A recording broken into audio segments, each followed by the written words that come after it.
ঈদ মোবারক everyone, কেমন আছেন আপনারা সবাই? আমি অনেক ভালো আছি। আর যদিও গরম তেমন একটা পড়েনি, আজকে কিন্তু পহেলা বৈশাখ। আর সবাইকে পহেলা বৈশাখের অনেক অনেক শুভেচ্ছা। ঢাকা শহর পুরো দেখতে এত ভালো লাগছে যে ভাবলাম যে তোমাদের সাথে রাস্তাটা যদি যেতে যেতে শেয়ার না করি, আমার কাছে একদম ভালো লাগবে না। শুধু ট্রাফিক যেই যেই জায়গায় আছে, ট্রাফিক সিগন্যাল সেই জায়গাগুলো ছাড়া সমস্ত রাস্তাঘাট কিন্তু ফাঁকা ছিল। রিক্সা আর নিজস্ব প্রাইভেটগুলোই বেশি চলছিল।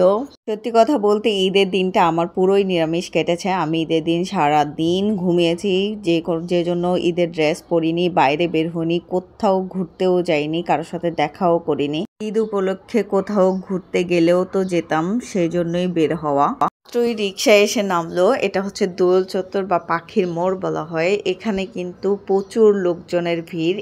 এখানে শুধু আজকে পহেলা বৈশাখ সেজন্য নয়, এমনিতেও এই স্টলগুলো 12 মাসই এখানে বসে এবং এই স্টলগুলোতে ঘর সাজানোর জন্য বিভিন্ন ধরনের জিনিসপত্র তুমি এই জায়গাটাতে আসলে পেয়ে যাবে। আজকে পহেলা বৈশাখ উপলক্ষে কিন্তু এখানকার চিত্র পুরোই চেঞ্জ হয়ে গেছে। এই সবগুলোতে মোটামুটি সবসময়ই কিন্তু মাটির জিনিসপত্র থাকে, কিন্তু আজকে যেহেতু পয়লা বৈশাখ সেই জন্য কিন্তু আরও বেশি বেশি মাটির জিনিসপত্র এবং হাতে তৈরি অনেক ধরনের জিনিসপত্র কিন্তু বেশি উঠেছে। আর বেশিরভাগই আমি দেখতে পাচ্ছি পুতুল, ডুলা, কুলা এই টাইপগুলো, যেগুলো বাঙালির ঐতিহ্যবাহী হাতের তৈরি জিনিসগুলোই কিন্তু বেশি উঠেছে।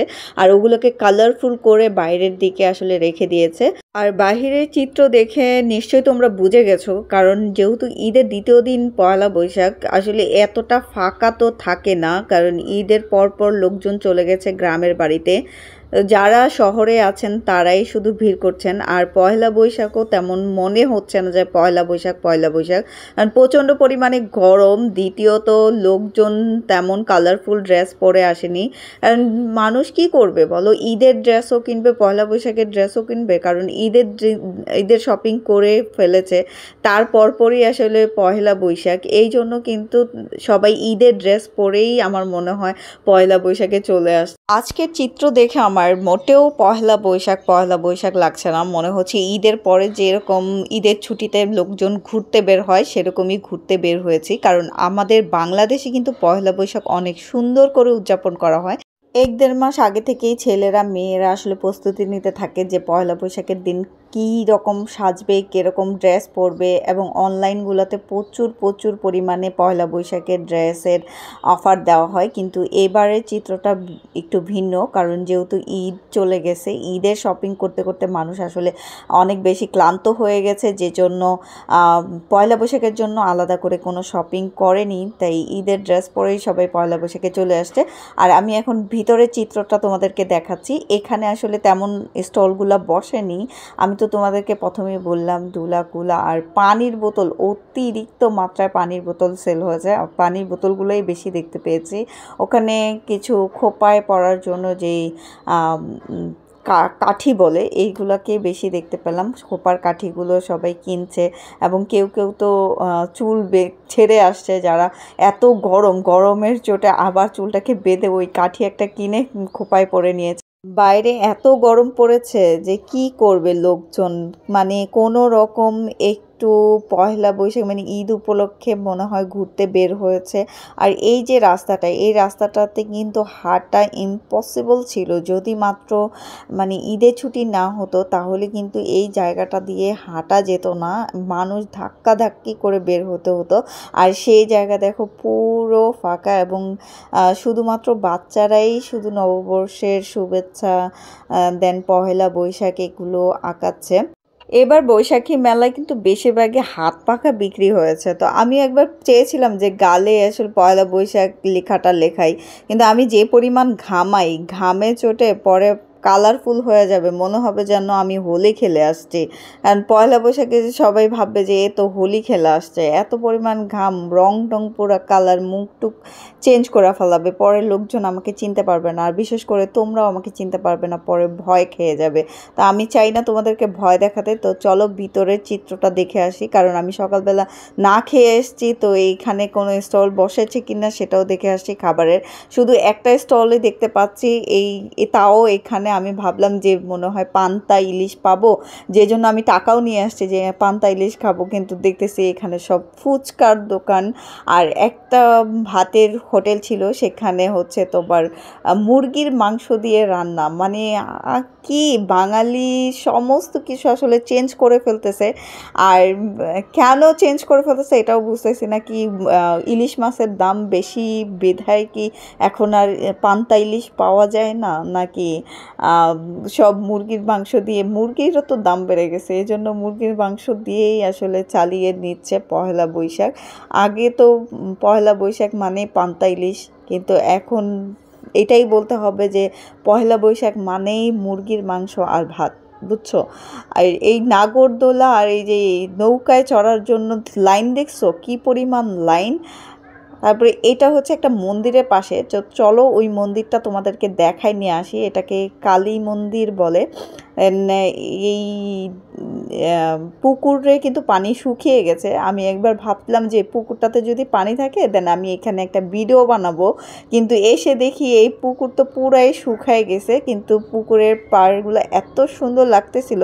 তাই আমার সাথে তো আসলে কেউ ছিল না যে তাকে বলবো একটা ফটো তুলে দিতে বা ভিডিও করে দিতে, তারপরেও আমি 2-1টা ফটো নিয়েছি, সেলফি নিয়েছি। তো চলো মন্দিরের ভিতরটা তোমাদেরকে একটু দেখিয়ে নিয়ে আসি। দেখো পুরো ফাঁকা, এই সব জায়গাগুলোতে তো হাঁটাই যাচ্ছিল না, এমন অবস্থা। মানে যারা পয়লা বৈশাখে যাও তারা তো জানো যে এই জায়গাগুলোতে ধাক্কা ধাক্কি করে বের হতে হয়, ঢুকতে হয়। আর খাবারের স্টোরগুলোতে কি করবে লোকজন, পান্তা ইলিশ পাচ্ছে না, তাই কোনো রকম মনে করো সিঙ্গারা পুরি যেগুলো, লুচি, তারপরে মেলায় যেগুলো পাওয়া যায় সেগুলোই উঠেছে। আর নাড়ু টাড়ু আছে, ওগুলোই কেউ কিনছে, কিন্তু আমিও 2-1টার দাম জিজ্ঞেস করলাম, এত পরিমাণ দাম, মানে কি বলবো, লোকেরা কেউ তো কিনছে কেউ চলে যাচ্ছে। আর এই যে আমাদের চাচাই মনে করো ডুগডুগি বাজাইতেছে আর সবাই দেখাইতেছে। দেন আমিও ফুচকার স্টলগুলো একটু ইয়ে করলাম, বেশিরভাগই আসলে ফুচকা আর ওই যে ঠান্ডা পানি এগুলোই বেশি বিক্রি হয়েছে।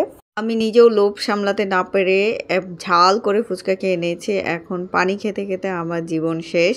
তো চলো সামনের দিকটা যাই, সামনের দিকটাতে দেখে আসি কি অবস্থা। এখানে তো ফুলওয়ালা মামা গালায় হাত দিয়ে বসে আছে, কারণ ওনার বেচা বিক্রি নাই।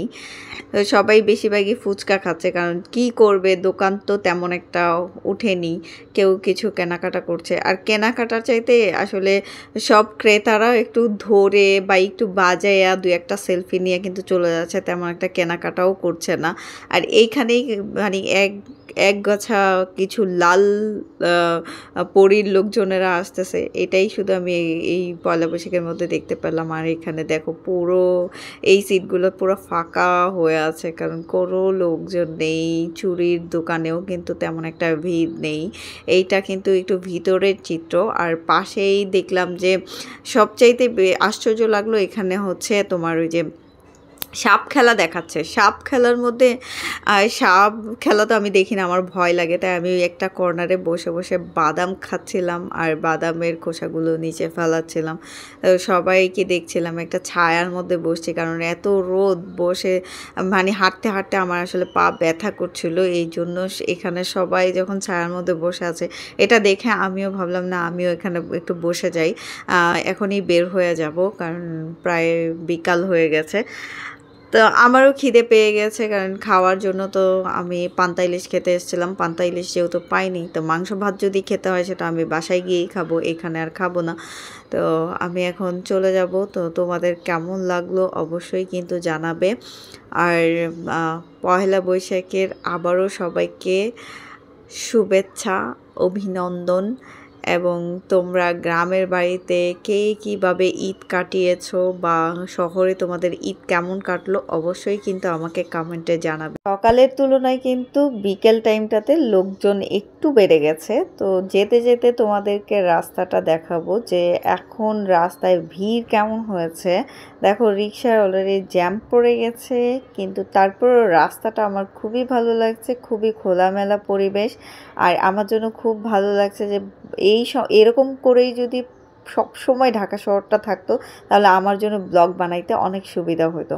আর তোমরাও জানাবে তোমাদের ঈদ কেমন কাটলো এবং পহেলা বৈশাখ কেমন কাটলো। তো সবাই ভালো থেকো, আল্লাহ হাফিজ।